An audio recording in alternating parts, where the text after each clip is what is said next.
There have been tons of leaks and rumors over the last few weeks about the new iPhone 15 lineup. And so in this video, we're just gonna go over some of the bigger headlines and new features that you can expect to see in Apple's upcoming flagship iPhone. But before we get into everything, I do wanna hear from you right now. Name one feature that you are absolutely just hoping the iPhone 15 and 15 Pro models get this year. Go ahead and let me know down in those comments. And also, if you're a returning viewer but you haven't hit subscribe, now's a good time as any. Please hit that subscribe button. And if you end up liking this video, there is a like button too. First up is this Mac Rumors exclusive image that we saw come out over the last week that showed off the iPhone 15 design from Twitter leaker Unknowns21. The images show off the USB-C port at the bottom of the iPhone, which is replacing the Lightning port that Apple has used every iPhone since 2012. You might be thinking that this design, aside from USB-C, looks pretty familiar, and well, you would be right, because this is the standard iPhone 15 model, which is said to look pretty much the exact same as the iPhone 14, except for the fact that all models should include the dynamic island, as you can see here on the top of the display.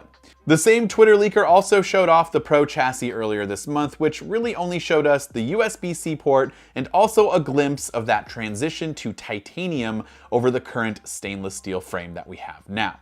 And also this month, we saw Ian Zelbo showing us a few CAD renders that basically give us a glimpse at the new camera bump, which shows us that the iPhone 15 Pro should have bigger camera bump and bigger lenses than the iPhone 14 Pro. But when it comes to the iPhone 15 Pro Max versus the iPhone 14 Pro Max, it looks like that's going to be the opposite.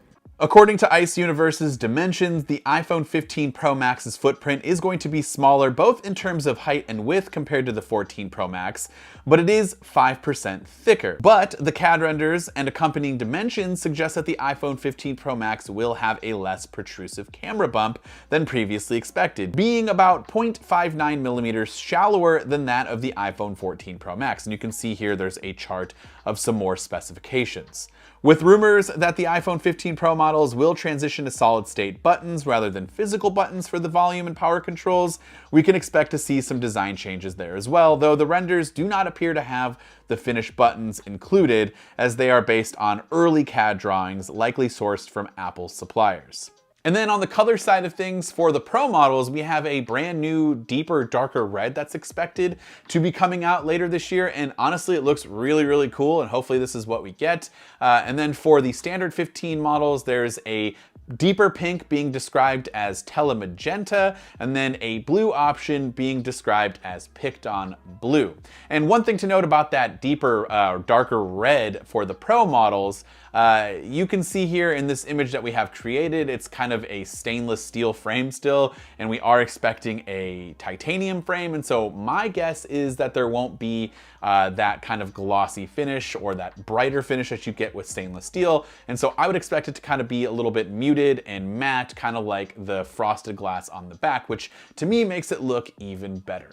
And then some other notable features that we are expecting to see with the iPhone 15 Pro models include a faster USB-C port compared to the standard 2.0 speeds that are rumored for the standard 15 models, Wi-Fi 6E, increased RAM up to 8 gigs, and of course the A17 chip, which is rumored to be manufactured on that 3nm process.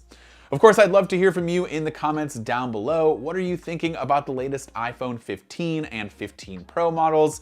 Let me know in those comments down below. This has been Dan with Mac Rumors. Thanks so much for watching, and I hope to see you around in the next video.